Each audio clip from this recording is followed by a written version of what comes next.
Marc 16, versets 17 à 18.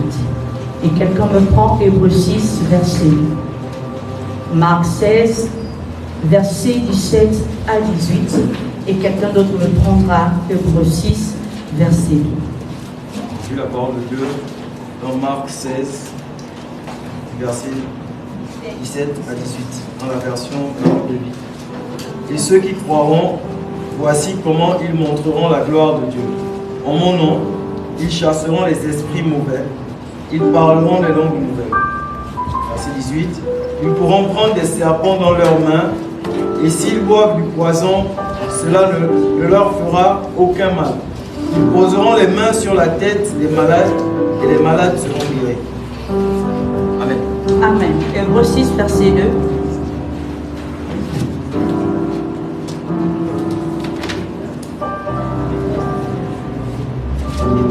Je lis la parole de Dieu dans le livre d'Hébreux, chapitre 6, verset 2. Doctrine des baptêmes et imposition des mains, résurrection des morts et jugement définitif. Amen. Amen. Le thème de ce matin, nous pouvons nous asseoir sur la tête de nos ennemis, c'est imposition des mains. Imposition des mains. Alors, par la grâce de Dieu, nous allons essayer de comprendre quelle est la révélation rattachée à ce message qu'il veut nous donner au travers de toutes ces révélations. Nous venons de lire 2 livres. Nous avons lu l'Évangile selon saint Marc et nous avons lu Hébreux. Alors, je vais juste donner le contexte historique rapidement de l'Évangile selon saint Marc parce que c'est celui qui cadre plus ou moins avec l'Évangile de Christ. Alors, qui était Marc? Marc était le fils spirituel de l'apôtre Paul, qui faisait partie de la première génération de ceux-là qui ont confessé Christ comme étant Seigneur et Sauveur personnel. Alors, il va être conduit comme ça par le Saint-Esprit aux alentours des années 50, 65 après Jésus-Christ, à écrire cette lettre, parce que nous devons retenir qu'une évangile, c'est une lettre qui est écrite. Alors, il va comme ça écrire en s'adressant aux croyants de cette époque, mais également à toi et moi qui sommes aujourd'hui en Christ. Nous devons noter que les croyants et chrétiens sont généralement, sinon la plupart du temps, exposés à des épreuves, aux souffrances, aux difficultés, que si tu n'as pas une foi ferme en Christ, tu peux renoncer à cette confession de foi. Devant l'oppression que subissaient les nouveaux croyants chrétiens face à l'empereur Néron, il va comme ça essayer de révéler avec précision, de manière concise, les souffrances qui étaient rattachées à Christ. Parce que nous devons noter que la particularité de chaque évangile est prononcée selon l'inspiration que pouvait lui donner le Saint-Esprit. Pour Marc, le Saint-Esprit avait déposé les souffrances de Christ. D'ailleurs, quand nous lisons, nous parcourons cet évangile, nous allons constater que c'est lui qui donne un détail très précis sur les souffrances de Christ, comme je le disais tantôt, sur la mort de Jésus-Christ et enfin sur la résurrection. Ce n'était pas anodin, c'était pour permettre aujourd'hui à toi également qui es chrétien de pouvoir nourrir cette conviction et cette foi, parce que je peux te rassurer que ce n'est pas évident dans la chair lorsque nous marchons en Christ. Alors, lorsqu'il décide de pouvoir écrire cette lettre, il va comme ça essayer de nous donner un peu chaque état de ce qu'a vécu le Seigneur Jésus-Christ. Nous tombons dans d'autres historiques ou encore dans le contexte historique face au verset, au chapitre 16, qui nous parle un peu de la fin de la vie de Jésus-Christ sur terre, parce que nous sommes à la période de l'Ascension. Récemment, nous l'avons célébré, je crois, le 9, c'était la fête de l'Ascension. La fête de l'Ascension, c'est quoi? C'est le fait que Christ soit monté au Père afin de pouvoir attendre le jour du jugement. Il est assis, il règne, et c'est lui, à partir de cet instant, qui a la priorité sur tout ce qui se fait dans le corps de Christ, ou encore dans la mission en tant que racheté de Jésus-Christ.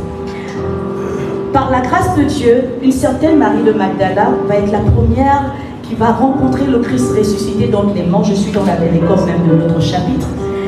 Elle va rencontrer le Seigneur Jésus-Christ et c'est par cette rencontre qu'il va lui révéler que c'était bel et bien lui.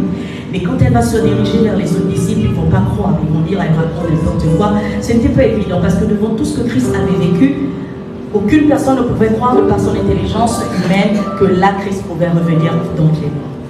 Quand elle va aller vers les disciples, ils ne vont pas croire.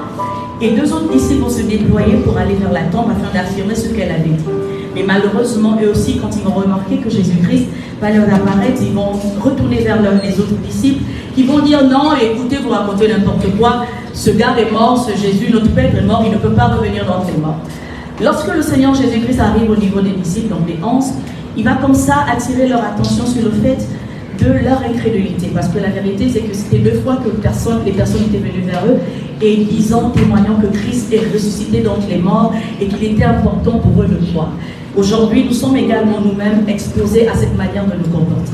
La vérité, c'est que lorsque nous marchons en Christ, nous pouvons avoir des interpellations divines, nous pouvons avoir la réaction, la même manifeste de Jésus-Christ dans notre vie par des solutions trouvées, mais nous contestons et nous continuons de douter que le Seigneur a agi. Et là, c'est la même chose qui se passe pour les disciples. Ils ne croyaient pas que Jésus-Christ était ressuscité. Je crois qu'ils n'avaient pas peut-être la définition de ce qu'on appelle la résurrection. Et par la grâce de Dieu, je vais me faire le plaisir comme ça d'essayer de donner le message et une autre appréhension, une autre compréhension de ce qui est de la résurrection. Nous savons qu'avant que cette étape n'arrive, le Seigneur a été persécuté à la croix. Il a payé un prix énorme pour les pécheurs. Il a souffert, ça c'est sûr. Et après, il est mort, il a rendu l'âme et il a été enseveli. Lorsqu'on essaie de symboliser la mort, nous ne devons pas seulement que la figer par rapport au fait que nous ayons perdu la vie, ou que Christ ait perdu la vie. Nous devons également essayer de comprendre que la mort est synonyme de perte, des souffrances et de tout ce qui peut occasionner notre manière de se sentir triste, découragé, qu'est-ce que je peux encore dire, abandonné, humilié, vraiment tout ce qui peut rendre notre âme attristée. C'est le symbole de la mort. Donc ces personnes ont, Jésus-Christ a certainement connu cette étape, mais toi également, comme je le disais, et moi, nous connaissons cette étape. Et par la grâce de Dieu, après cette étape, il y a la résurrection, parce que Christ n'est pas resté mort, il n'est pas resté à subir cette décision que pensait son ennemi, la voie triomphe. Il est ressuscité, il a été justifié, il a reçu la vie, il peut continuer son ministère. Et aujourd'hui, par la thématique ou encore par le verset, nous devons réaliser que l'apparition aux 11 disciples en réprimandant sur leur incrédulité, Jésus-Christ mettait un accent sur le simple fait que si vous n'arrivez pas à croire tout ce que je peux vous présenter, tout ce que vous avez vu, vous ne pourrez pas rentrer dans la possession de cela.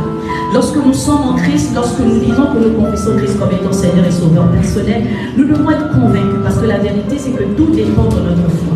Aucune chose ne peut arriver dans notre vie si notre foi est faible. Aucune circonstance ne peut trouver de solution dans notre vie si véritablement nous n'avons pas placé une assurance ferme en Dieu. Nous devons véritablement essayer de nous efforcer et de ne pas agir comme ces 11 disciples, encore comme ces personnes qui, ayant reçu le témoignage de la résurrection de Jésus-Christ, continuent de contester sur sa résurrection. Aujourd'hui, nous parlons de la résurrection sur les livres d'Évangile, mais je voudrais que tu emmènes cette dimension dans ta vie actuelle. Le Seigneur a besoin que tu saches en tant que chrétien, en tant que croyant, que quand tu traverses des situations difficiles et qu'il y a des signes aussi faibles, sache qu'il est en train de te montrer qu'il est présent et il t'accorde la résurrection. Tu ne dois pas te positionner comme des incrédules en disant est-ce que c'est véritablement Dieu? Parce que quand nous sommes dans la difficulté, que nous voyons des ouvertures, parfois nous nous remettons en question, nous disons est-ce que c'est véritablement Dieu qui est en train de me répondre? Mais le Seigneur te dit ce matin, comme les 11 disciples, si tu n'as pas de foi, si tu ne crois pas, c'est que tu ne sais pas là où tu vas. Il dit, donc nous tombons dans notre verset 17, il dit, voici les signes. Il essaie encore comme ça, parce qu'il est riche en bonté, de nous donner un peu on appelle comment, de l'appréhension, encore une direction juste et précise sur le fait que nous puissions davantage affirmer notre foi. Il dit, voici les signes qui vont accompagner, les signes miraculeux qui accompagneront ceux qui auront cru. Wow. Miraculeux, c'est miracle. Et tout ce qui est miracle est fruit de quelque chose qui ne dépend pas de nous. D'accord? Donc c'est une force invisible qui aura agi indépendamment de notre capacité pour pouvoir faire les choses possibles. Alléluia. Donc c'est assurément l'intervention de Dieu qui permettra à faire en sorte que nous puissions ce miracle. Alors il dit que ceux qui auront cru en mon nom, pas au nom de la prophétesse Grâce Divine, pas au nom de je ne sais qui, de ton père, de ta mère, au nom de Jésus-Christ de Nazareth. Lorsque on prie, lorsqu'on veut vivre le miracle, pour vous qui êtes en Christ, pour vous qui marchez dans la confession de foi en Jésus-Christ, pour vous qui êtes, qui viennent ici dans l'église, pour ceux qui nous suivent en ligne, nous devons avoir l'idée figée sur le fait que ce n'est pas au nom d'un homme que nous obtenons les résultats. C'est au nom de Jésus-Christ. Il est toujours important, c'est primordial de commencer par au nom de Jésus-Christ. Alléluia. Donc, nous sommes dans cette vérité. Au nom, en mon nom, ils chasseront les démons. Ils n'ont pas dit au nom de la prophétesse Grâce Divine que les démons seront chassés. Il a dit au nom de Jésus-Christ que les démons seront chassés. Et quand nous regardons même au Nouveau Testament, nous allons constater que dans l'Ancienne Alliance, on ne chassait pas les démons. C'est dans la Nouvelle Alliance qu'on a commencé à chasser les démons. Et la première personne qui a chassé les démons, c'est Jésus-Christ. Donc c'est une œuvre extraordinaire qui devra nous révéler qu'en vérité, le chasser de démons dépend de Jésus-Christ et de personne. Parce que la plupart du temps, le roi David, ou encore le roi David qui pouvait jouer à la harpe, la Bible dit qu'il a essayé de faciliter le shalom ou encore qu'est-ce que la tranquillité de Saül. On n'a pas dit l'esprit qui était en lui a été chassé. Ça veut dire qu'il a appliqué un baume qui a essayé de calmer la douleur. Alléluia. Mais Jésus-Christ, il fait la différence. Et que quand il arrive, il ne calme pas, il chasse, il déracine, il remet tout à nouveau. Et c'est ce qu'il est capable de faire lorsque nous invoquons son nom. Les esprits d'autrefois qui possédaient nos vies, qui dominaient, qui les assujettissaient de telle sorte à ce que nous ne soyons pas en phase avec Dieu, quittent au nom de Jésus. Ils parleront des langues nouvelles. Il ne s'agit pas de parler en langue. Amen. Les nouvelles langues qui vont être expérimentées par les personnes qui ont cru ou qui croient en Jésus-Christ, c'est la capacité d'abord d'avoir une manière de pouvoir se tenir. D'accord? Je ne voudrais pas d'abord aborder le plus évident, la capacité de parler des langues, par exemple l'hébreu, espagnol, anglais. Ça, c'est évident. On peut les parler lorsqu'on a la puissance du Saint-Esprit qui nous permet. Mais nous devons réaliser que les nouvelles langues, c'est plutôt une nouvelle vie, des nouvelles décisions, des nouveaux choix qui cadrent avec la moralité digne du Seigneur Jésus-Christ. Donc lorsqu'il parle de nouvelles langues, il est en train de parler de nouvelles directions, des nouvelles attitudes, des nouveaux caractères qui cadrent avec le témoignage de Christ. Tu n'es plus cette personne d'autrefois parce que premièrement, tu as été dépossédé d'un démon. Deuxièmement, tu as la capacité de grâce par la libéralité que tu auras reçue de l'oppression de ces démons, de désormais exprimer la vie de Jésus en toi. Amen. Donc quand on parle de nouvelles langues, on parle des autres aspirations, d'accord? D'une autre dimension, d'une autre manière de penser, de quotidien de vie qui est changé et qui cadre avec notre témoignage en Christ. Je ne peux pas venir chez la sœur X et continuer de voir des habitudes qui ne cadrent pas avec le témoignage de Christ. Lorsque tu as accepté le Seigneur Jésus-Christ, lorsque tu es passé par la délivrance, je peux te rassurer que ton témoignage est différent. Tu n'es plus la même personne et les hommes qui te regardent peuvent témoigner et constater que véritablement quelque chose s'est passé dans ta vie. Amen. Amen. Ensuite, qu'est-ce qui se passe après les nouvelles langues expérimentées? Tu peux également, comme je le disais tantôt, parler d'autres langues grâce à l'action du Saint-Esprit en toi qui peut te permettre, tu parles français, tu n'as pas appris à l'école l'espagnol, l'anglais, l'hébreu, et parce que tu es en mission, le Saint-Esprit te saisit et tu commences à parler une langue qui n'est pas tienne. C'est possible. Après, il dit, ils saisiront des serpents venimeux. Wow, ce n'est pas un serpent, c'est le symbole, d'accord? Mais ce n'est pas un serpent qui marche et puis tu vas aller titiller le serpent et dire, pique-moi un peu, puis comme je suis en Jésus-Christ et je ne veux pas mourir. Ce n'est pas de ça dont il est question. Lorsque la Bible nous parle des serpents, il fait recours aux ennemis de nos vies. Alléluia, aux ennemis de nos destinées, ceux qui sont mandatés afin de faire avancer notre destinée en Christ. Donc il parle d'eux. Ça veut dire que ces personnes ont pour mission de venir semer le trou, de venir nous égorger, de venir voler notre destinée, de venir avorter notre vie. Et par la grâce de Dieu, le Seigneur te dit, même si elles sont présentes, même s'ils sont présents dans ta vie, tu as la capacité de triompher d'eux. Parce que qu'importe les plans qu'ils peuvent briser contre toi, grâce à ta foi en Christ, tu auras la victoire. Amen. Donc quand tu vois serpent dans la Bible, il y a ton voisin, ne pense pas d'abord à la Bible. voix à l'ennemi de ta destinée. Et je voudrais encore ajouter à cela, l'ennemi de notre destinée n'est pas seulement la personne en face de nous. Parfois notre caractère est l'ennemi de notre destinée. Alléluia. C'est pourquoi j'aime ma maman, j'aime mon papa, parce qu'à chaque fois que ça ne passe pas, ils vont me le dire, même si je pleure, je crie. C'est important qu'on te dise que tu ne vas pas bien. Alléluia. Qu'une personne te dise que tu es un poule. Voilà, amen. Ou bien, ou bien, tu es colérique. J'ai une de mes filles là, chaque fois quand elle se fâche, elle prend la bouteille, il faut que ça, il faut qu'on remonte. Je les sais. Merci Saint-Esprit, tu l'as délivré. Amen. Elle était très colérique et c'était pas bien parce que ça créait beaucoup de tension dans son foyer. Mais gloire soit rendue à Dieu à cause de la foi. Aujourd'hui, c'est plus une personne colérique, c'est plus une personne passive. Alléluia. Et c'est ce que le Seigneur peut faire. Parfois, tu es une personne très triste. Je connais des personnes qui passent leur temps à pleurer. Tu ne sais pas pourquoi elles pleurent, va même pleurer, va aller chercher le père qui est décédé depuis des années, des années. Ah Jésus, tu ne peux pas la passer dessus. Tu continues de pleurer, pourquoi? Donc il y a des personnes comme ça qui n'arrivent pas à pardonner, qui sont très rancunières. Ça, ce sont des choses qui bloquent notre destinée. Il faut apprendre à libérer, il faut apprendre à revoir son caractère. Qu'on te le dise, que tu revoies ta manière de vivre. Parce que je vous assure que venir à Jésus-Christ ne t'éduque pas forcément. Alléluia. Il y a beaucoup de chrétiens qui sont impolis. Il y a beaucoup de chrétiens qui sont rancuniers. Il y a beaucoup de chrétiens qui demeurent malgré le fait qu'ils viennent à l'église des menteurs. Il y a beaucoup de choses qui ne sont pas encore quittées dans les chrétiens qui viennent à l'église. Donc c'est pas parce que tu es venu là devant et que tu as déjà accepté Christ comme étant Seigneur et Sauveur personnel que tout va bien. Alléluia. Il faut que tu acceptes qu'on te dise par les messages qu'il y a des choses à recadrer et à revoir dans ta vie pour que tu te conformes au témoignage de Christ. Amen. Alléluia. Donc c'est ce qui se passe. Les ennemis ne sont pas que nos personnes en face de nous, mais également notre caractère, notre passé et tout ce qui pourrait empêcher notre évolution dans le Seigneur. Amen. Ou, je continue de lire, ou s'il leur arrive de boire un poison mortel, cela ne leur causera aucun mal. Donc ça veut dire que qu'importe le danger auquel tu peux parfois t'exposer, il y a des personnes qui ont commencé avec Jésus-Christ et qui pendant le chemin se sont retrouvées à rétrograder. Et quand ils ont rétrogradé, il y a certaines personnes qui ne reviennent pas. Mais toi, tu as la grâce parfois de revenir et d'avoir un nouveau départ avec toi, avec Dieu. Alléluia. Donc, ce sont des breuvages qu'ils ont pris dans le passé et qui les ont menés au point où c'était irréparable. Je connais tellement de témoignages comme ça. Donc, il y a des personnes qui existent comme ça, mais qui par la foi, dans un coin de leur cœur, il y a quelque chose qui leur dit, reviens dans la présence de Dieu. Reviens à ton Père.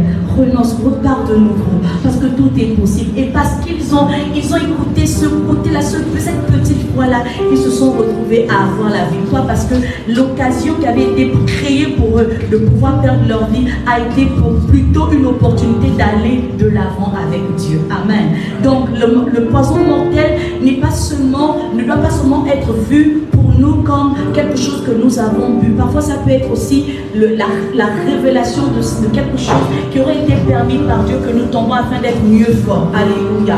Je crois que je serais plus motivée à écouter quelqu'un qui a beaucoup expérimenté des échecs et qui à la fin a réussi, que de voir quelqu'un qui avec une foi aura réussi, parce que le coup de grâce ça peut exister, mais c'est encore de voir quelqu'un une expérience véritable.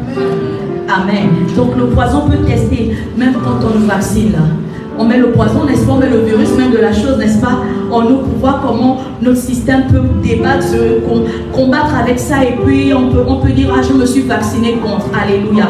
Donc les poisons mortels n'est pas seulement là pour venir, tu vas te tuer, c'est également là pour tester ton système, pour voir à quel niveau tu peux être fort, tu peux être un calibre, tu peux être un persévérant dans la chose de Dieu. Amen. Je voudrais t'encourager que qu'importe la situation qui t'a affaibli, qu'importe l'amertume que tu traverses, qu'importe les difficultés, les obstacles que l'ennemi a créés devant toi, prends cela comme une opportunité de devenir une meilleure version de Dieu.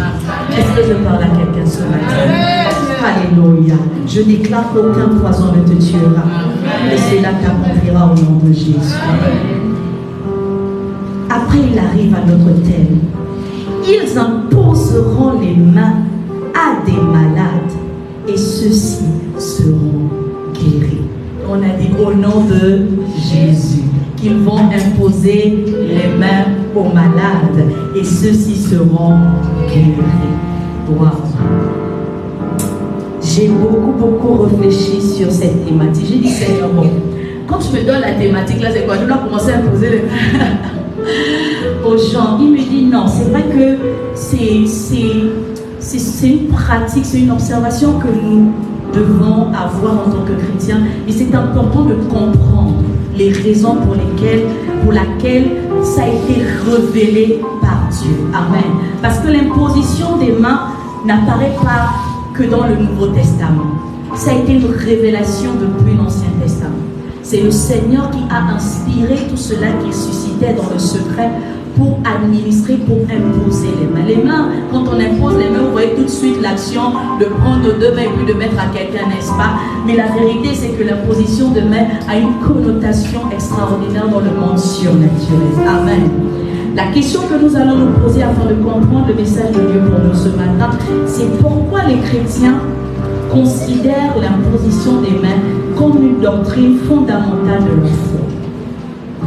Pourquoi les chrétiens considèrent l'imposition des mains comme une doctrine fondamentale de leur foi.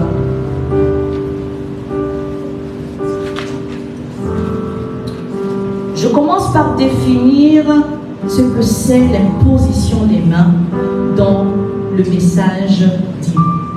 C'est la procédure révélée par le Seigneur pour accomplir des nombreuses ordonnances de la prêtrise, telles que la confirmation, l'ordination, le mise à part pour un appel, la guérison des malades et les bénédictions diverses. Je relis.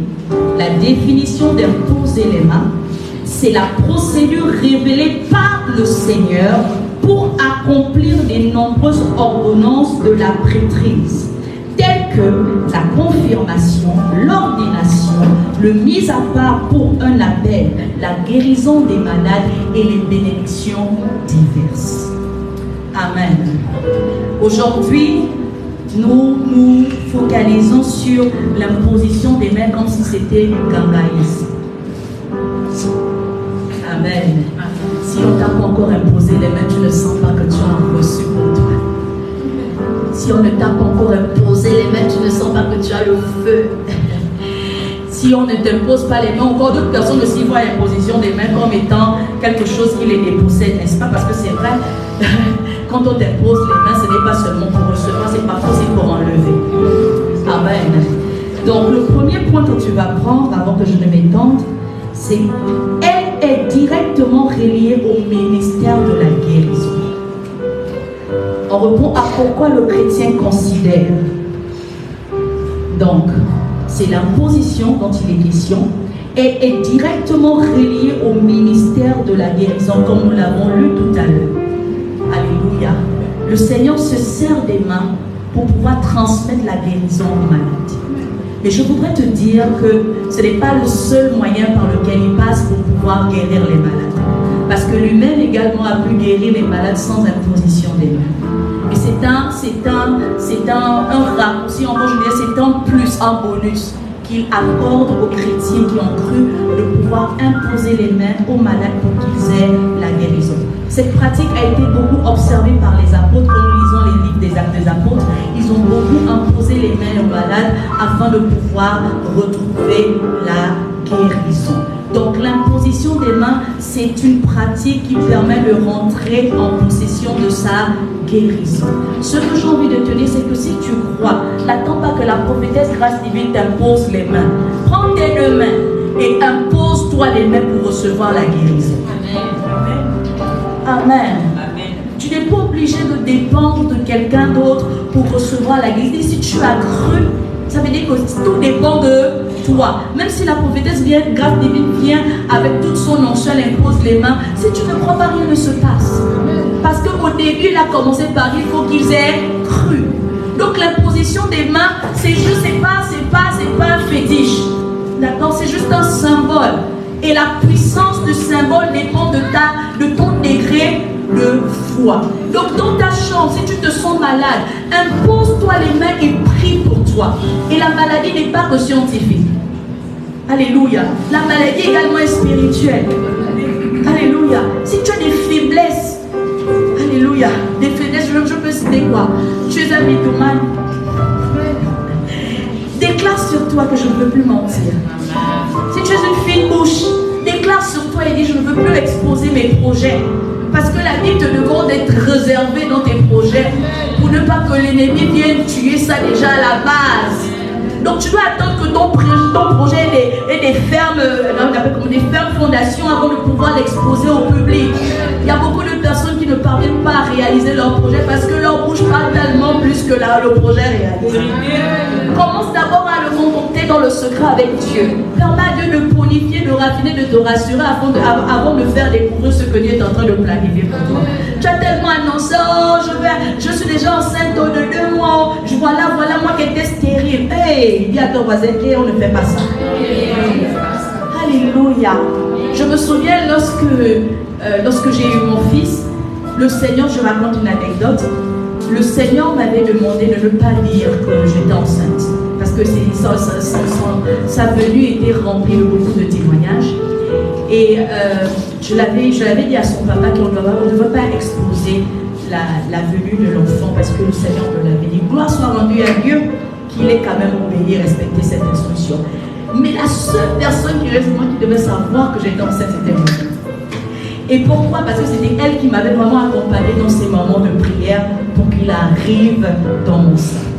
Et je vous assure que 5 mois plus tard, lorsque j'ai entendu un témoignage où il y avait une sorte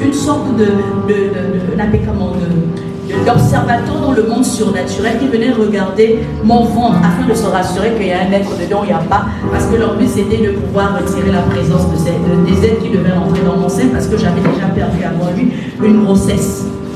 Alors, la grâce soit rendue à Dieu parce qu'il ne savait pas, je n'avais pas parlé. Parce que la première fois, j'avais dit, oh, je suis déjà en retard d'1 mois, et la deuxième fois, ce n'était pas le cas. Donc, quand il découvre que je suis enceinte, l'enfant a déjà 5 mois dans mon ventre. Il ne pouvait rien faire parce qu'il y a eu des cerclages spirituels, des cerclages physiques, tout était déjà barricadé depuis le début. Et je bénis Dieu parce que, par le fait que j'ai observé cette instruction ferme de Dieu, il est né. Et aujourd'hui, lorsqu'on le regarde, on peut témoigner que ça, c'est Dieu qui est en train d'agir dans sa vie. Donc, nous devons faire attention. Lorsque le Seigneur nous donne des orientations et des instructions, rassurons-nous de les respecter parce que, assurément, dans un projet qui doit glorifier Dieu, parce que quand tu as un dépôt spirituel élevé, je t'assure que Hérode est derrière toi. Amen. Alléluia. Dis à ton voisin, dès que tu es chrétien, dès que tu es né en Christ, Hérode est derrière toi. Hérode veut te tuer. Alléluia. Donc tout chrétien né de nouveau a un ennemi qu'on appelle Hérode. Donc on doit te cacher dans les tables. On doit te cacher avec les haines là-bas.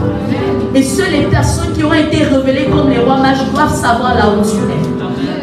Quand l'heure sera venue, le Seigneur va encore prendre tes parents qui connaissaient le secret. Les rois mages, il va t'exposer parce que c'est la saison. Amen. Arrêtons de nous exposer avant le temps. Alléluia. Donc la guérison dépend de nous. Et nous devons nous imposer les mains. On ne doit pas imposer les mains que pour nous délivrer. On doit également nous imposer les mains pour nous bénir. Dis à ton voisin, bénis-toi un peu. Tu as toujours te dit, je suis maudit, oh, je suis maudite, je suis maudite. Pourquoi j'ai la marche? Vous ne connaissez pas les gens comme ça. Oh, Adenagno, vous ne connaissez pas les gens comme ça là. Hein? Vraiment le sang de l'iguane. Comment tu as le sang de l'iguane? Tu as le sang de Jésus. Tu n'as pas le sang de l'iguane. Alléluia. Tu as le sang de Jésus qui coule en toi. Alléluia. Ce sang est puissant. Il va plus fort même que le sang d'Abel. Alléluia. Donc dis que j'ai la vie de Jésus en moi. Tout âme forgée contre moi ne peut rien faire dans moi. Je triomphe au nom de Jésus. Proclame sur ta vie et vois comment Dieu accomplit des merveilles pour toi. Alléluia. Tu dois t'imposer les mains. Amen. Avant que la prophétesse ou encore un leader t'impose les mains. Deuxième point. À la préparation des chrétiens pour le témoignage actif par le baptême dans le Saint-Esprit. Larry, est-ce que tu peux rapidement me lire Acte 8, verset 17? Et quelqu'un d'autre me prend Acte 19, verset 6. Je renchéris un peu notre texte pour comprendre les différents points dans lesquels on peut exploiter, utiliser l'imposition des mains. Acte 8, verset 17, et un autre me prend, ou une autre me prend Acte 19, verset 6. La parole. de Dieu dans Acte 8, verset 17 dans la version Parole de Dieu. Alors Pierre et Jean posent les mains sur leur tête et ils reçoivent l'Esprit Saint. Amen. Alléluia. Et Acte 19, verset 6. Vas-y. Et la parole de Dieu selon la version 8 secondes. Amen. Lorsque Paul leur imposait les mains, le Saint-Esprit vint sur eux et ils parlaient en langue et prophétisaient. Alléluia. Vous voyez que assurément, lorsque on impose les mains, les personnes ont la capacité d'expérimenter le baptême par l'Esprit Saint. Alléluia. Donc l'imposition des mains sert également à recevoir le baptême du Saint-Esprit. Amen. Et quand on reçoit le baptême du Saint-Esprit, c'est parce qu'on est préparé à faire des exploits, des œuvres pour la gloire de Dieu. Aucune œuvre de Dieu ne peut se faire sans le Saint-Esprit. Aucune. Si tu dois œuvrer pour Dieu, tu as besoin du Saint-Esprit. Tu as besoin d'être rempli de l'Esprit de Dieu. Sinon, les ennemis, les esprits, parce qu'il y a d'autres esprits qui existent, ils vont te tourmenter et te persécuter. Donc, pour faire l'œuvre de Dieu, tu as besoin qu'on te le transmette. Alléluia. Donc, on doit t'imposer les mains pour que tu aies la capacité de recevoir. Mais je voudrais également dire que le Saint-Esprit ne dépend pas que de l'imposition des mains de ses serviteurs. Non. Sauf s'il y a ordination. La vérité, c'est que recevoir le baptême de l'Esprit Saint en dehors d'imposition des mains, c'est également être dans une atmosphère qui favorise cette réception. Alléluia. Parce que quand on était dans la chambre haute, j'étais là-bas, et je ne sais pas si toi tu étais, mais j'étais là-bas. Dans la chambre haute, là, après que Jésus-Christ m'ait dit avec mes frères dans la foi de rester à Jérusalem jusqu'à ce qu'ils reçoivent le go. Amen. Oh, amen. Alléluia. Nous allons rentrer dans la Pentecôte. Alors nous sommes à Jérusalem ou bien? La semaine prochaine c'est la Pentecôte. Donc là nous sommes à Jérusalem en train d'attendre. Alléluia. Alors lorsqu'il nous a demandé d'attendre, quelque chose de bizarre s'est passé à cet instant. Il n'y a pas eu imposition des mains. Il y a eu réception des langues.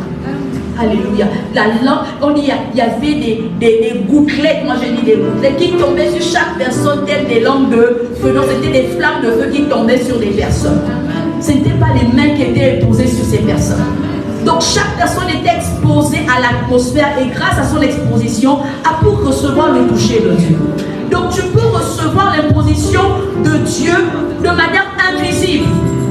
Par exemple le feu. Amen. Mais tout dépend de ta position. Dieu t'a demandé d'attendre à Jérusalem. Dieu t'a demandé d'être dans le secret. Dieu te demande de faire certaines choses, d'être dans une position qui va favoriser cette réception. Est-ce que tu peux tous les jours cultiver cette obéissance? Parce que tout dépend de ta position, de ton attitude, pour parfois expérimenter la position surnaturelle. Amen. Donc le baptême de l'Esprit ne dépend pas que de l'imposition des mains, mais ça fait partie, c'est pourquoi les chrétiens ont véritablement de la considération pour l'imposition des mains. Alléluia. Ça te prépare à être utilisé par Dieu. Amen. Le troisième point que tu apprends, c'est à l'envoi des travailleurs chrétiens spécialement appelés. Alors là, c'est d'ordre sacramental.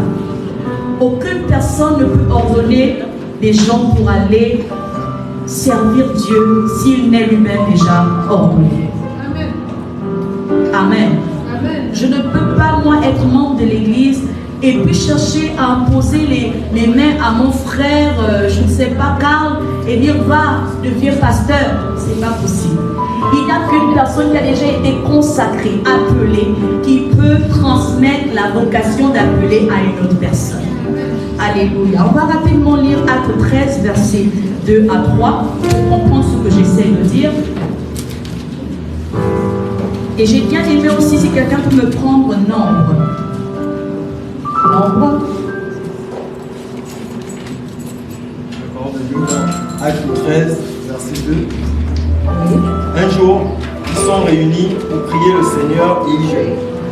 Alors l'Esprit Saint leur dit, mettez à part Barnabas et Saoul pour faire le travail que je vais leur demander. Mettez à part Barnabas, ça c'est le Saint-Esprit qui a révélé, qui doit être mis à part pour pouvoir pouvoir servir. Alléluia. Et quand le Saint-Esprit révèle, il ne se révèle pas avec n'importe qui pour le faire. Il se révèle aux appelés. Parce qu'à cet instant-là, ce n'était pas Ananias qui avait été utilisé par Dieu pour pouvoir recouvrir la vue de Paul, mais c'était Pierre, c'était des personnes déjà consacrées qui ont dû prier pour Barnabas et pour Paul pour répondre à leur vocation ministérielle. Donc lorsque tu dois devenir un consacré, un sacrificateur de Dieu, il n'y a que quelqu'un qui a déjà été ordonné qui puisse t'introduire dans ça. Nombre 8, verset 10 rapidement, pour voir que l'imposition des mains pour ordination n'est pas créée que dans le Nouveau Testament. Ça existe depuis longtemps. Nombre 8, verset 10. Je lis la parole de Dieu dans Nombre 8, verset 10, version 8 secondes. Tu feras approcher les Lévites devant l'Éternel. Yes. Et les enfants d'Israël poseront leurs mains sur les Lévites. Et les enfants d'Israël, qui étaient les... Merci, sois béni. Qui étaient les enfants d'Israël? C'était déjà un peuple choisi de Dieu. Donc ils avaient déjà été mis à part, ils avaient déjà été consacrés pour faire les choses de Dieu. Et c'était eux qui étaient valables pour pouvoir consacrer encore, transmettre l'onction à ces Lévites. Parce que les Lévites, c'était des serviteurs engagés. Amen. Donc le Seigneur n'utilise pas qui veut. Le Seigneur utilise qui est consacré pour pouvoir consacrer. Amen. Le quatrième point est associé au don de prophétie. Toujours l'imposition des mains. Alléluia. Et une autre chose avant d'expliquer cela, dans la consécration et l'ordination, arrêtons de nous dire que l'ordination n'est que valable lorsque l'huile est tombée sur ta tête, lorsqu'on t'habille avec les habits bizarres. Amen. Parce qu'aujourd'hui, on a tellement mystifié la consécration qu'on passe à côté de l'essentiel. On peut t'habiller n'importe comment, maman. Si tu n'as pas été choisi par Dieu, tu n'auras aucune chose à toi. Alléluia. Parce que tout part d'abord de la volonté de Dieu. Amen. Qui se révèle à un homme. Et je veux également ajouter à cela que ce n'est pas la volonté d'un homme qui consacre un homme. C'est Dieu. Alléluia. Amen. Vous me suivez? Oui. La consécration de ne te dis pas pourquoi nous sommes confrontés à un véritable problème, surtout la guerre des pères et des fils dans l'église de l'Afrique. On a tellement mystifié ce mystère qu'on a même oublié que le premier père d'abord c'est celui qui est au-dessus. Amen. Et que toute volonté émane d'abord de lui. Amen. Et il utilise les hommes comme il veut. Je ne suis pas en train de dire de déshonorer les pères dans la foi, mais je suis en train de ramener l'ordre à l'ordre. Donc si il arrivait que je te consacre ici et que le Seigneur t'appelle à faire un autre ministère, je n'ai pas le droit de dire que tu as été consacré pour être mon esclave à jamais. Tu as été consacré pour faire l'œuvre de Dieu. Et Dieu a disponibilisé qui je suis parce que j'étais déjà consacré pour te transmettre cette sacrificature. Et après cela, il est libre de faire ce qu'il veut avec toi. Parce que tu as une mission. Lorsque Paul a été consacré, la vision de Dieu pour Paul n'était pas celle de Pierre. Paul était appelé à être le père des païens. Et d'ailleurs, quand il a fini d'être consacré, c'était une bagarre avec ses frères et sœurs. Parce que beaucoup contestaient sa manière de servir chez les païens qui ne cadraient pas avec les religions juives. Donc il y avait un conflit. Mais il devait accomplir sa mission. Pourtant, il était consacré chez les Juifs. Par des Juifs. Alléluia. Donc le Seigneur choisit selon ton couloir. Il utilise des hommes pour te consacrer à lui, pour que tu ailles accomplir ta mission. Ne soyons pas dépendants des hommes. Soyons dépendants de Dieu. Alléluia. Une autre chose que tu dois savoir, c'est que quand Dieu t'appelle, il se révèle aussi à toi. Avant qu'on ne consacre Paul, le Seigneur s'était révélé à lui à Damas. Arrêtons d'accepter nos vocations ministérielles sous influence. Parce que la vérité, c'est que tant que Dieu ne t'a pas parlé, tu ne sauras pas ce qu'il faut faire le jour de consacrer. Donc, avant qu'il ne rentre dans l'ordination, le Seigneur lui avait dit que tu vas me servir à Damas. Donc, il savait. On a tellement consacré des personnes qui n'étaient pas appelées qu'aujourd'hui on a des scandales au sein des églises. Tout le monde n'est pas appelé à être prophète. Tout le monde n'est pas appelé à être pasteur. Tout le monde n'est pas appelé à être évangéliste. Tout le monde n'est pas appelé à être docteur. Tu peux être un bon Ananias qui délivre Paul pour répondre à sa vocation ministérielle. Et on parlera de toi. Arrêtons de nous complexer. Tu peux être une très bonne Dorcas qui se soucie des besoins de l'église, mais tu es toujours consacré pour Dieu parce qu'il se soucie de toi. Alléluia. Que la consécration ne t'attende pas dans notre tête comme une dépendance à l'homme. C'est d'abord Dieu. Alléluia. Si tu reconnais que c'est Dieu qui t'a consacré, tu seras libre dans ton ministère. Et tu vas toujours dépendre de Dieu. Alléluia. Le quatrième point, je disais quoi? Elle est associée au don de prophétie. Au don de prophétie. 1 Timothée 4, verset 14. Aujourd'hui, on va beaucoup lire. 1 Timothée 4, verset 14. C'est notre avant-dernier point. 1 Timothée 4, verset 14. Amen. Amen. Ne néglige pas le don qui est en toi, Alléluia. qui t'a été donné par prophétie avec l'imposition de main de l'Assemblée des anciens. Alléluia. Qui t'a été donné par prophétie. Alléluia. Par imposition. Ça veut dire qu'il a reçu le don de grâce par l'imposition des mains. Donc on a la capacité de transmettre le don à quelqu'un par l'imposition des mains. Ne soyons pas avares. Ne nous limitons pas. Ne limitons pas l'action du Saint-Esprit.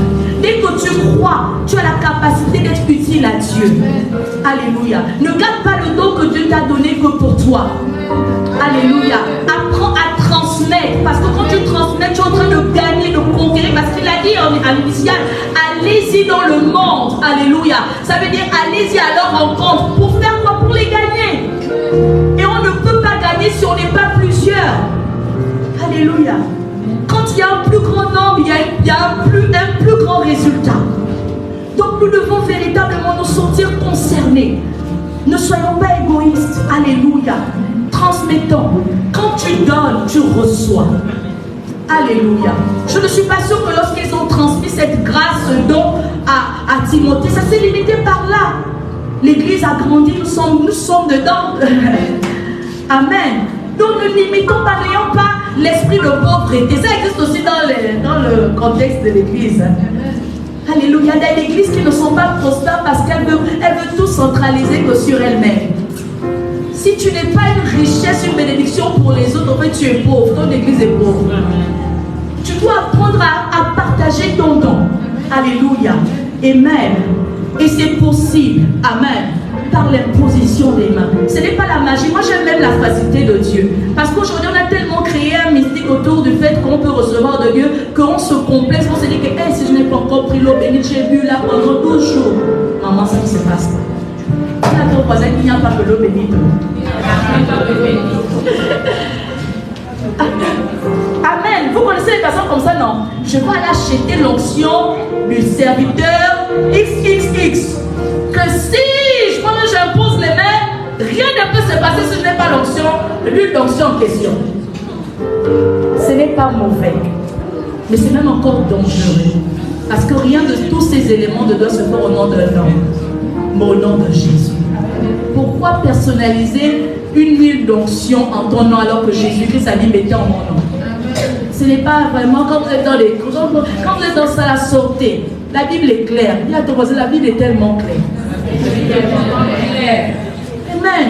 Arrêtons de faire le culte personnel à côté des hommes de Dieu. Amen. Amen. Nous ne sommes pas vos dieux. Nous ne sommes que des dirigeants établis par Dieu afin de vous conduire. C'est tout. La solution se trouve en Dieu. La guérison se trouve en Dieu. Tout ce que nous voulons se trouve en lui. Amen. Donc tu ne dois pas être quelqu'un d'égoïste. Alléluia.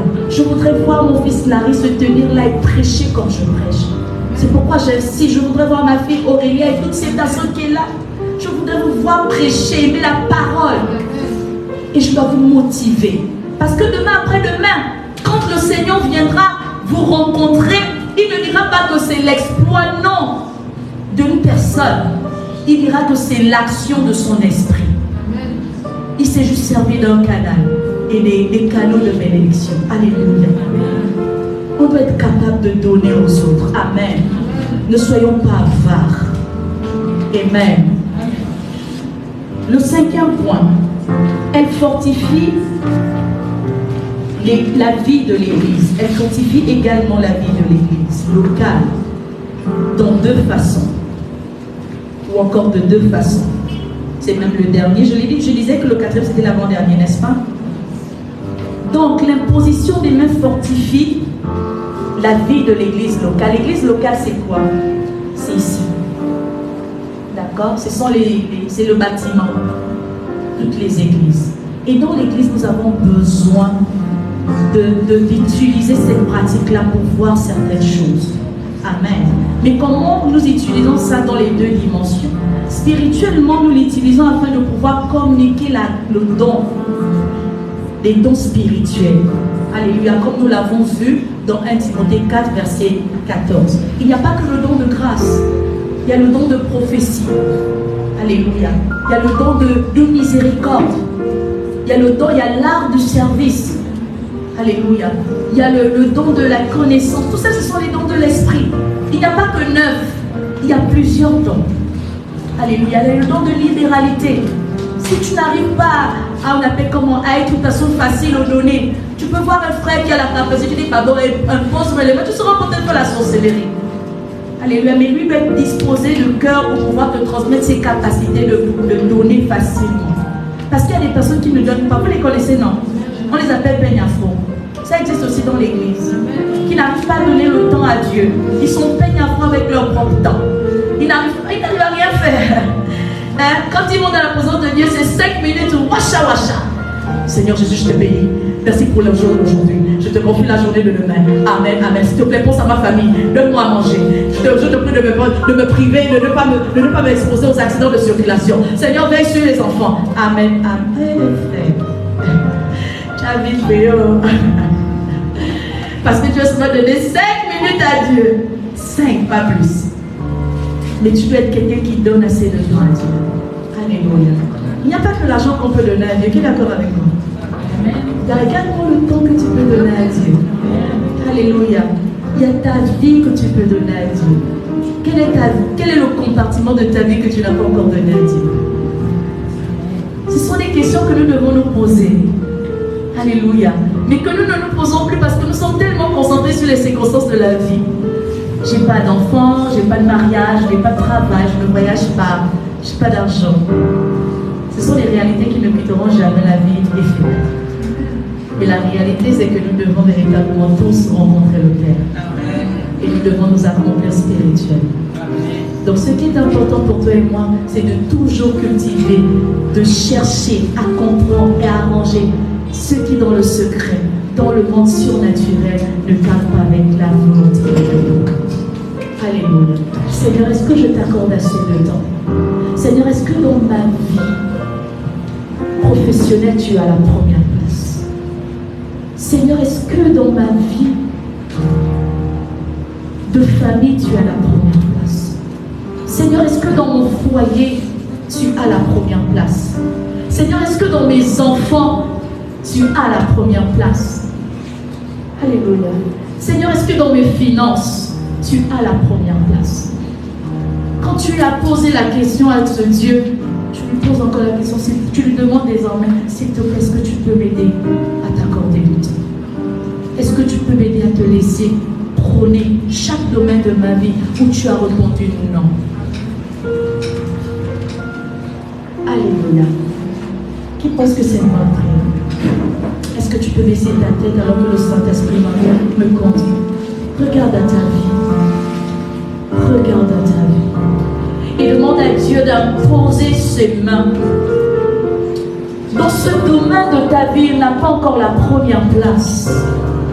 Mais où il veut avoir, où il se doit d'avoir la première place. Mais qui jusqu'ici tu ne parviens pas, ne veux pas parce que tu ne veux pas. Mais ta chair est tellement rigide et tu veux dépendre de lui qui a triomphé la chair.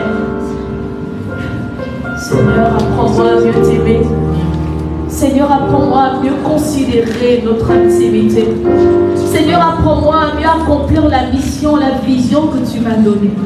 Seigneur, apprends-moi à te donner toujours la première place dans ma vie. Apprends-moi à te donner toujours la première place dans mon temps. Apprends-moi à te donner toujours la première place dans mes enfants. Apprends-moi à te donner toujours la première place dans ma famille. Apprends-moi à te donner toujours la première place dans chaque domaine de ma vie, dans les finances, dans tout ce que tu veux. Je t'en supplie. Je réalise ce matin que parfois nous négligeons. Nous passons à côté de la plaque parce que nous n'avons pas conscience que tu te soucies du détail et tu voudrais être dans le moindre détail en ce qui nous concerne. Ce matin, devant la révélation qui n'est pas limitée par rapport au contexte, je te bénis pour le privilège que tu me permets de pouvoir te soumettre cette requête au nom de Jésus. Oh, toi le Seigneur, toi en qui rien n'est impossible et en ton nom tout est possible. Je prie au nom de Jésus que tout ce qui était marqué d'impossibilité dans ma vie, et là où tu n'avais pas le plein contrôle par mon inconscience, oh, par ma négligence, par la paresse, je t'en supplie, viens reprendre le règne et le contrôle.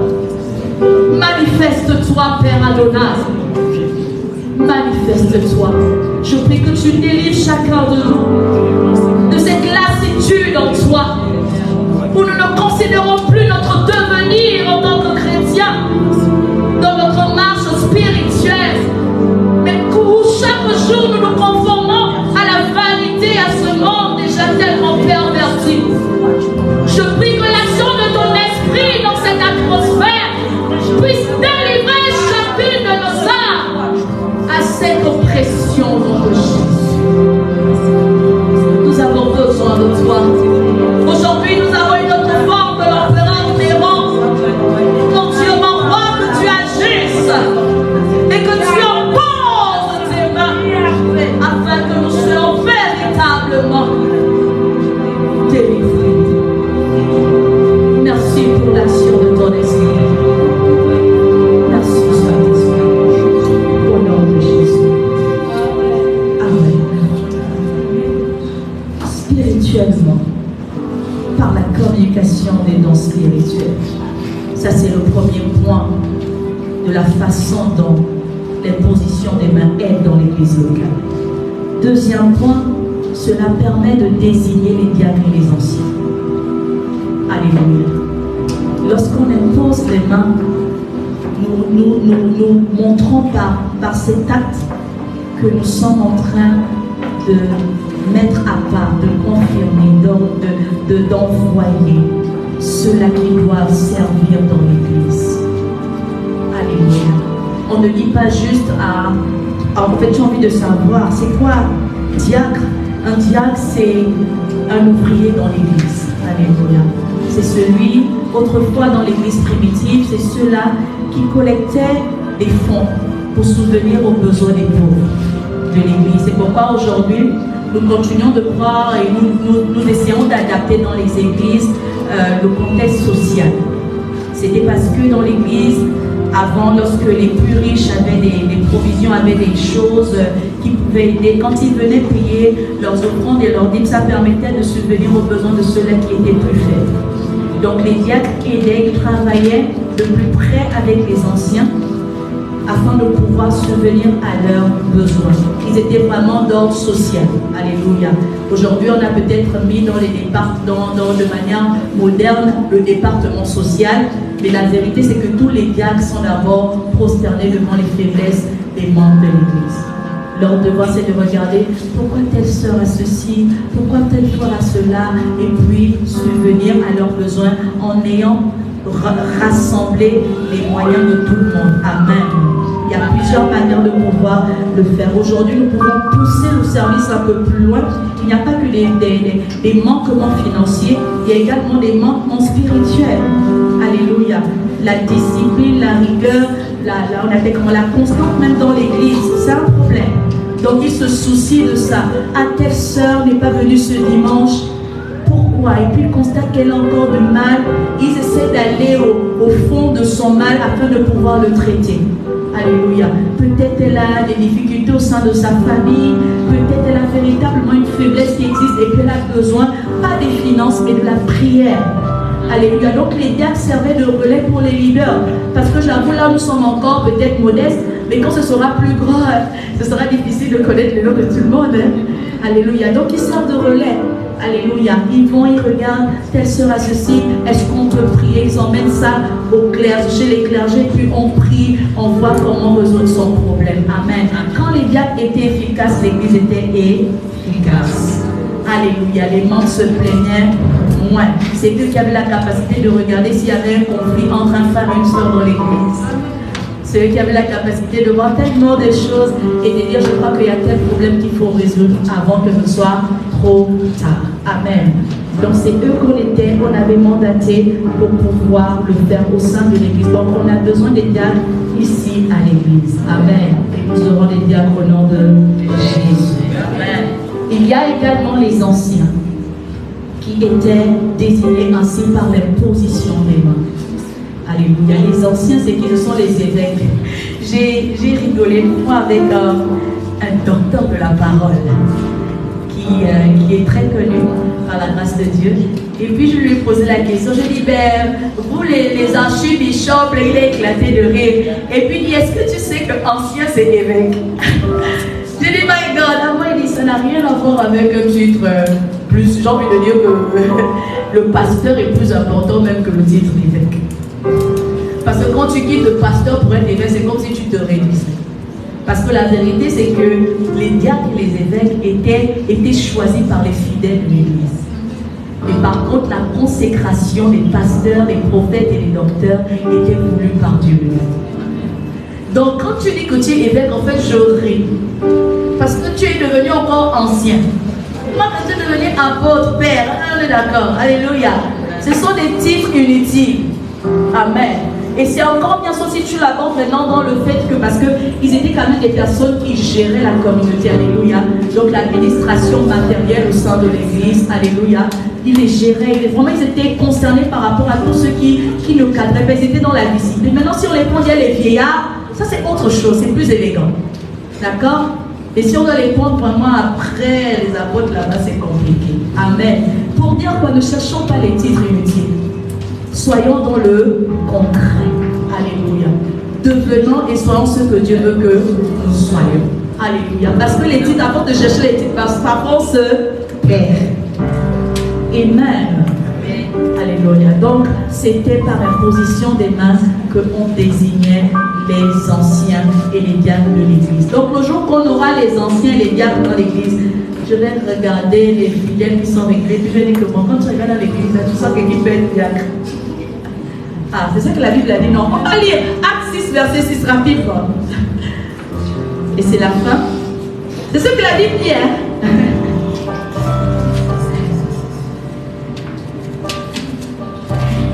C'est très long, mais je me suis... En fait, l'idéal, c'était de lire de 1 à 6, mais je me suis plutôt appuyée sur le 6 seulement. La parole de Dieu dans Acte 6. Vas-y. Acte 6, verset 6. On les emmène devant les apôtres. Les apôtres prient pour eux en posant les mains sur la tête. On les emmène devant les apôtres, et ils sont partis d'une étape à une autre, qui ne dépendait pas des apôtres. Alléluia. Donc en principe, si on doit respecter la Bible, si on doit essayer de suivre ce que le Seigneur Jésus a voulu, les diacres et les anciens ne dépendent pas du sacrificateur. Alléluia. Parce qu'ils sont des personnes qui peuvent véritablement connaître les brebis vu qu'ils sont à leur contact au quotidien. Amen. Nous prenons en conclusion. Nous voyons que l'usage des mains par l'imposition est un acte hautement spirituel.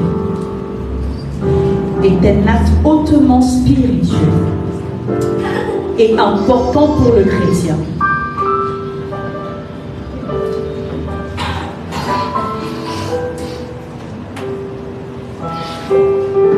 Nous voyons que par l'usage des mains par imposition, est un acte hautement spirituel et important pour le chrétien. mais qui ne doit pas être pratiqué, ou encore, mais qui ne doit être pratiqué que dans les normes bibliques pour donner un sens divin qui glorifie Dieu. On ne peut qu'utiliser l'imposition des mains selon la Bible, comme le Seigneur le veut, pour qu'il y ait son sens divin et qu'il se glorifie. Alléluia. On ne peut qu'utiliser la position des mains selon les normes bibliques pour donner un sens divin qui glorifie Dieu. Amen. Nous allons nous lever et prier. Nous avons parlé de l'imposition des mains. C'est vrai que lorsque je l'ai reçu, comme je le disais au début, je voyais le symbole qui devait être appliqué sur les âmes. Et je voyais que les sacrificateurs qui ont le devoir de le faire. Mais la vérité, c'est que beaucoup d'entre nous n'avons pas la réalité du fait que les mains sont utiles à Dieu. Et tes mains à toi, peuvent te faire entrer dans le monde surnaturel. Si tu crois en Dieu, si tu sais l'utiliser à des fins pour Dieu, tu vas prier pour ta foi d'abord. Parce que nous avons parlé de la foi.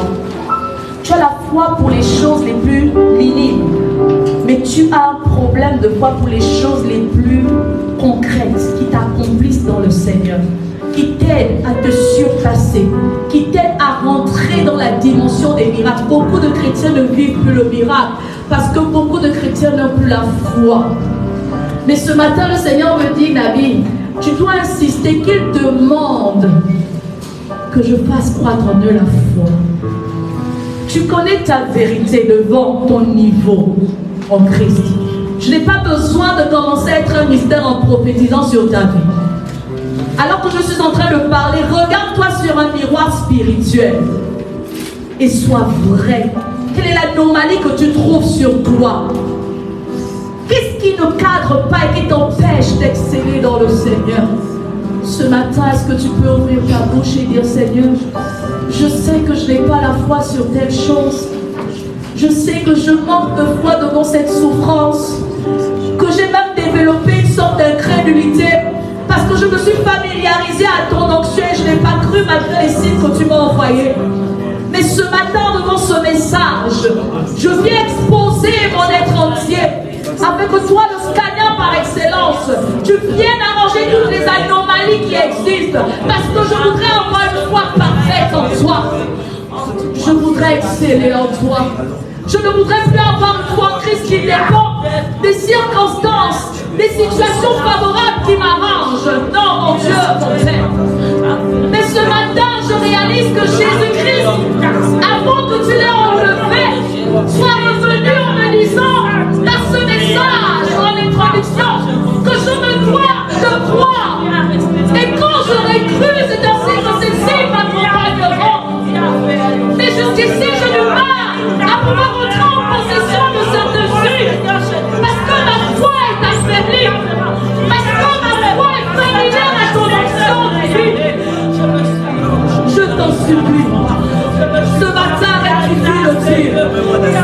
Ce matin, je ne voudrais pas m'identifier comme un chrétien religieux, comme un chrétien folklorique, mais un véritable converti en Jésus. C'est pourquoi je te dis ce matin, prends-toi mes faiblesses et tiens-moi par la main afin de me guider. Que tu sois mon véritable repère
Lirakata. Il n'y a personne. Les Piamalosa qui a les Bossanton. Il n'y a personne qui soit égal à toi.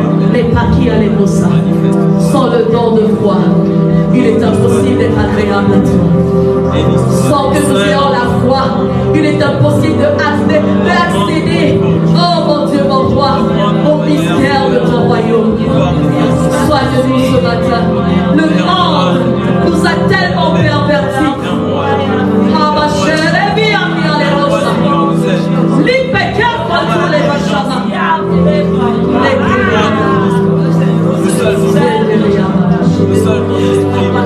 merci, Seigneur. Tu vas prier pour tes âmes. Tu vas les lever au ciel. Tu vas les présenter à Dieu ce matin. Tu vas dire, voici mes nazis. Je te les donne. Après que tu te serves d'elles. Je te les donne pour que tu en fasses bon usage. Prie pour tes mains ce matin. Tu as entendu ce message et tu as réalisé qu'il s'agit des mains. Ça fait partie de toi, ce sont tes membres. Ça fait partie de tes membres. Ce n'est pas ailleurs, c'est à toi. Ce n'est donc pas un mystère, c'est juste là que c'est de toi. Tu peux t'en servir pour guérir. Tu peux t'en servir pour baptiser. Tu peux t'en servir pour transmettre la grâce. Tu peux t'en servir pour faire tellement des choses.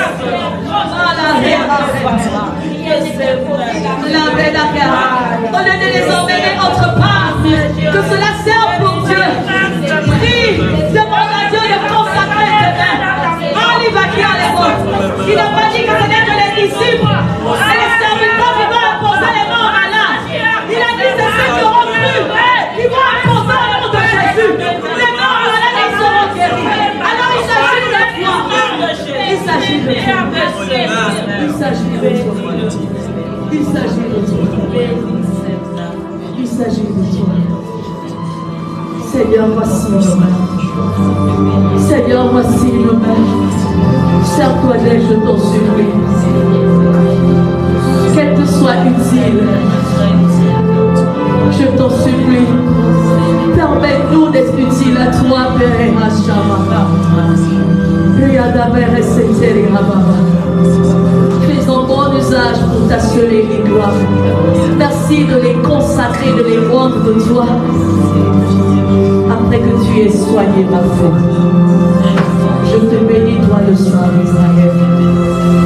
C'est au nom de Jésus, Christ de Nazareth, le seul et véritable nom, qui a été révélé être au-dessus de tous les noms, et qui nous a encore rappelé que c'est par lui que tout est possible, que nous venons de prier au nom de Jésus, et que les saints disent Amen. Amen.